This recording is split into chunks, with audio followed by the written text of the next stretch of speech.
श्री कृष्ण की दुर्लभ कहानी। यहाँ हम आपको सुना रहे हैं कृष्ण के जीवन की ऐसी कहानी जो बहुत ही दुर्लभ है। कहानी है दुर्योधन की पत्नी की जो श्री कृष्ण की भक्त हो गई थी।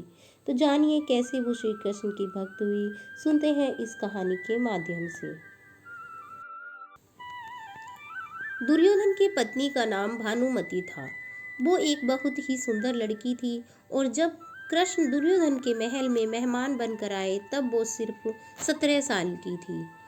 दुर्योधन ने एक षड्यंत्र रचा जिससे कृष्ण को नशे की हालत में लाकर कोई बाधा कर लिया जाए। उसने सभी तरह की व्यवस्थाएं की और इस बात का खास ख्याल रखा कि भोज में खूब अच्छी मात्रा में शराब भी हो।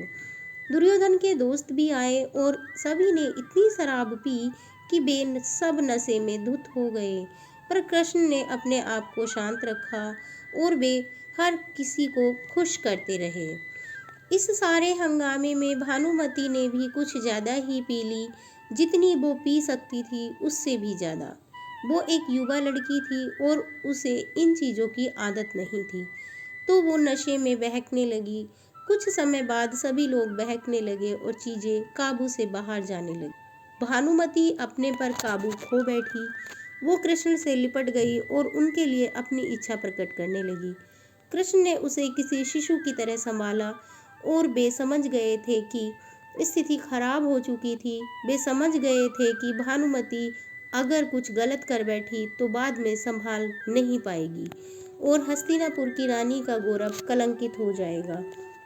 इसलिए कृष्ण ने उसको उठाकर महल के अंदर ले गए और उसकी सास गांधारी के कक्ष में जाकर उनके हवाले कर दिया।